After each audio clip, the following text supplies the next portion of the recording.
Transmitters on. Request lines open. Border Crossings is on the air from VOA Music Mix.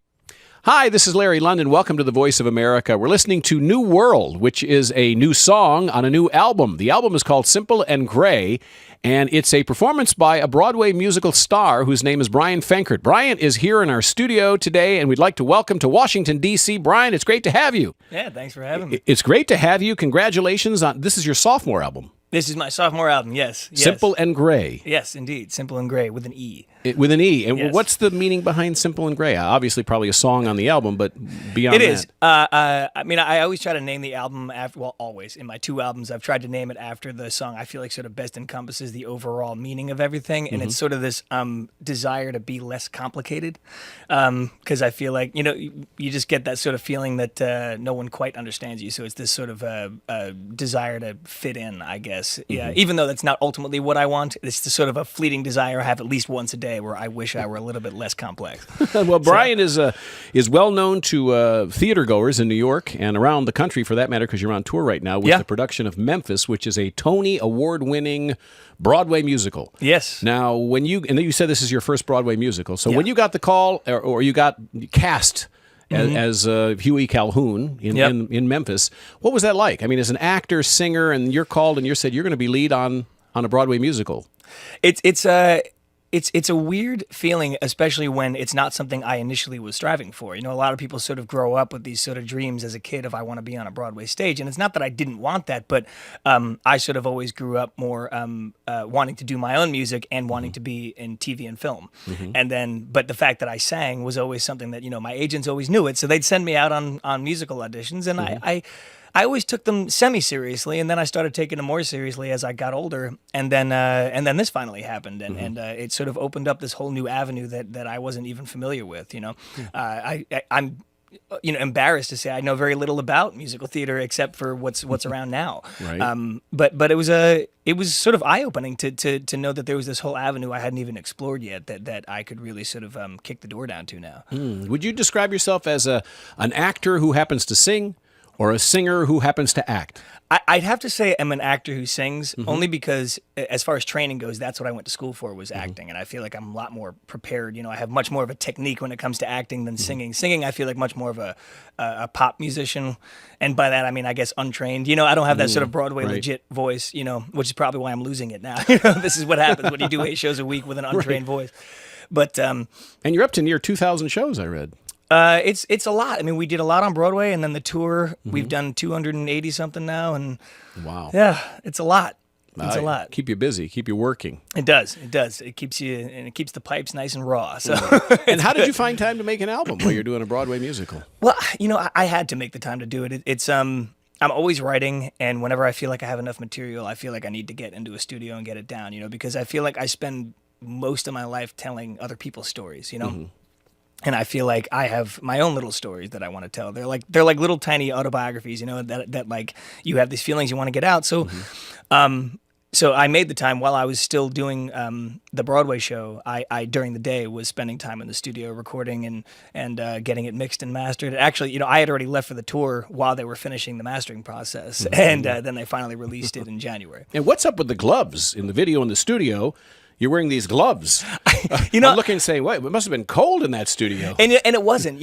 I have this weird sort of comfort thing, like people have their sort of like, when you're a kid, like you have your blankie, you know what I mean? Right, or sometimes there's like an accessory that you have that just sort of, and people have like a hat that helps you. It's like your thinking so gloves cap. For and for me, it just, for some reason, I attached to those gloves, so I just had something on my hands. I don't know why, because now I think about it and I'm like, oh, that must have been very, very confining. I don't know why I bothered with that. But at the time, for some reason, it just seemed like the perfect idea. I go through that with like accessories where I'll wear like a wristband for a while, and then I'll realize, wow, you look like the guy from Nickelback. Why are you still wearing a leather wristband?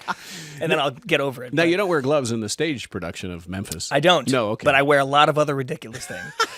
And I also saw on your website where you were giving your fans a chance to win a free concert that you had performed. Did somebody win that concert? Yeah, a few people did. We were trying something new where, because of social media sort of taking over, and because I'm on the road and don't really have time to go gig while I'm doing the show, we did this thing where we would have a live streaming concert where I would just play in my hotel room and we would stream it to people in their respective rooms via, I think it was Ustream was the name of the site, or it might have been Google Chat now, I can't remember, but yeah, so that way I could just play and people can watch from their respective homes. And it's something that I want to do more of now because it's sort of the new direction things are taking. You can just, have a live concert in the comfort of your own home. The technology is just amazing. Yeah. It's really amazing. It can be your best friend and it can also be your worst enemy because those are people can very go poaching songs, and the days of album sales are kind of numbered, but it's true. Well, because anybody can make a record now. I mean, anybody with GarageBand and a marginal, knowledge of technology can make a record,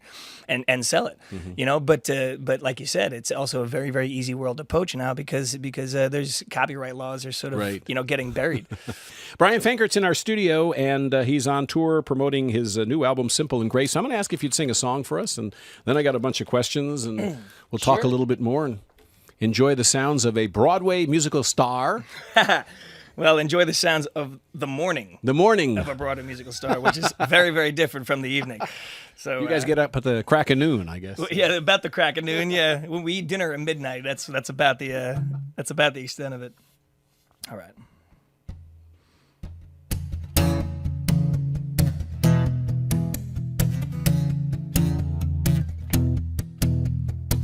Turn on your TV and turn on your radio. We'll broadcast the whole damn thing to the world. Turn up the volume and don't change the channel now. The show is about to begin. Ooh, ooh. Yeah, I'm no good with dates and I'm bad with geography. And I hope that your name is as easy as mine. I got big gaping holes in all my philosophy. And I tell you the truth, but I'd lie. Ooh, ooh. Now the line for the sky is getting too long. It's a shame that right ain't as easy as wrong. It's a long way down, but I've fallen before. May not be fine, but I'm still okay. Ooh.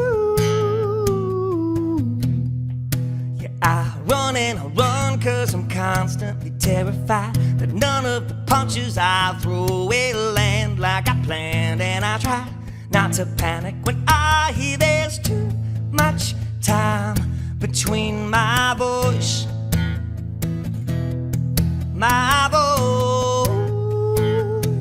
and the echo. The echo, echo, echo, echo.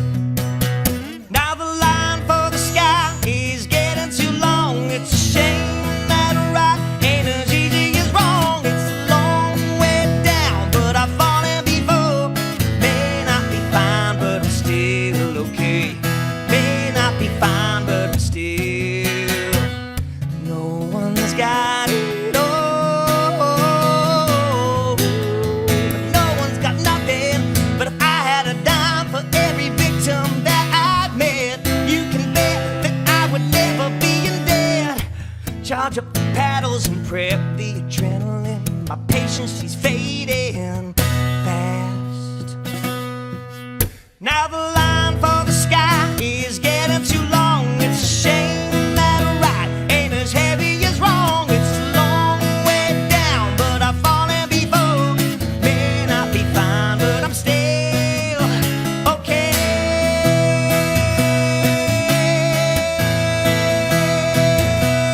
No, no.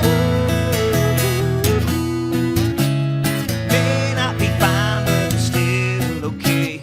May not be fine, but I'm still okay. May not be fine, but I'm still okay. Bryan Fenkart, that sounds great. Woo! They're standing all around the world. 60 countries are on their feet right now. That's right. Simple and Gray's the new album. What's the name of the song? Most of them wondering what I was just saying. That song's called "Okay." Okay. Yeah, it's the opening track on the album.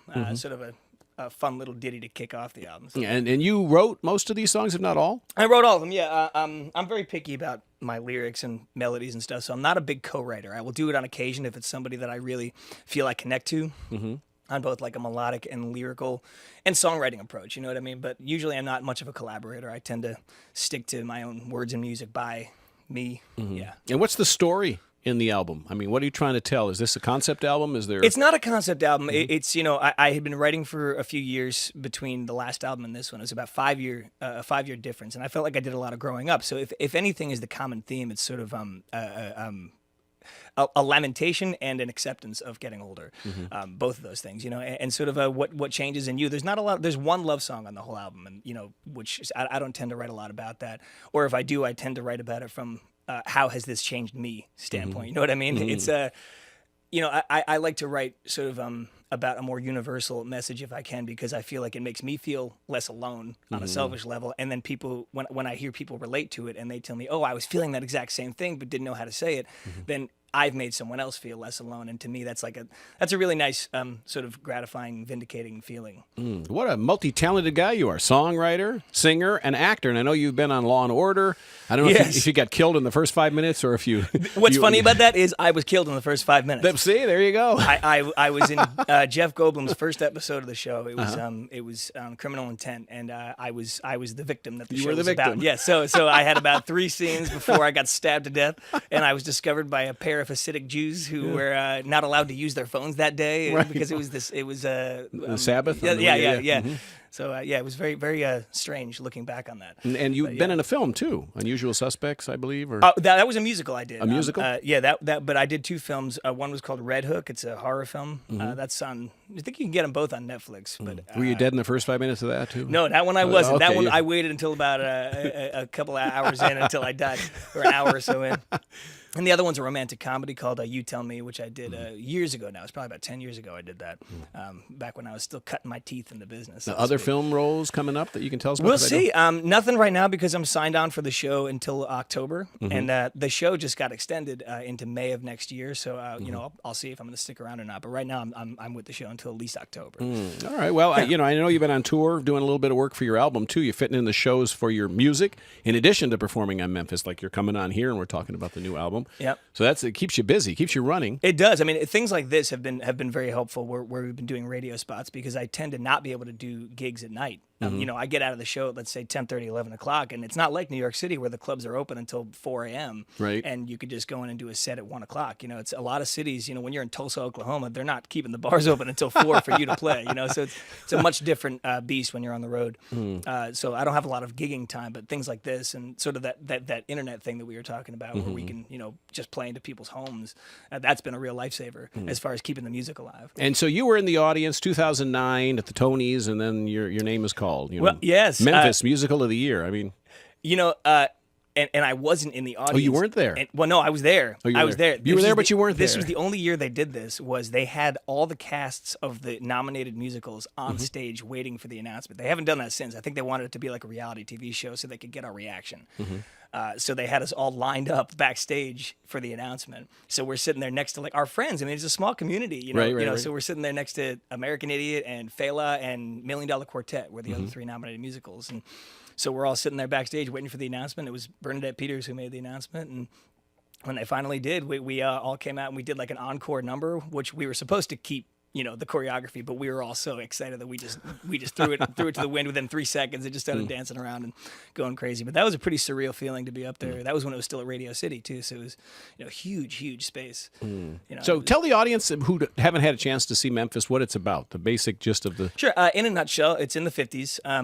And it's sort of right at the spark of the civil rights movement. And this quirky, strange white DJ starts playing race music, they're calling it at the time, black music on his station. He's modeled after Dewey Phillips, the Red Hot and Blue DJ from Memphis at the time, who's a very strange guy, very quirky. You know, he would come up with his own words on the air. He wouldn't read the commercial copy. He would make up his own because he didn't like the commercial copy. Very, kind of a rule breaker and kind of a trendsetter, but he didn't mean to be. It wasn't like he was trying to rebel. He just did what he thought was entertaining, what he thought was right. And in the show, the DJ, Huey Calhoun is his name. He's not trying to spark a revolution. He's playing the music he thinks is good and doesn't understand why other people don't listen to it. So he starts playing it. But of course, at the time, that's taboo. In the process, he falls in love with a black R&B singer named Felicia, and of course, at the time, that an interracial relationship is illegal. It's dangerous. I mean, it's risky, And so it follows their story, and it also follows the progression of how the music started to really take over the airwaves.